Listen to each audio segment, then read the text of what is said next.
হে মুসলমান, তোমাকে কেউ যদি নামাজের জন্য আহ্বান করে, নামাজের জন্য দাওয়াত দেয়, তখন তুমি বিভিন্ন অজুহাত দিয়ে ছুটে যাও। আর তুমি ভাবতেছ তুমি বেঁচে গেছো। না, তুমি বেঁচে যাও নাই।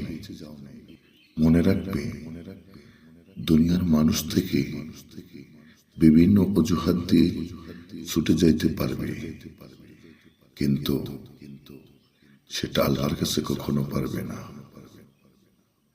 কারণ আজ বা কাল তোমাকে অবশ্যই অবশ্যই ওই যে ছোট্ট ঘর, কবর, ওই কবরের বাসিন্দা হইতে হবে।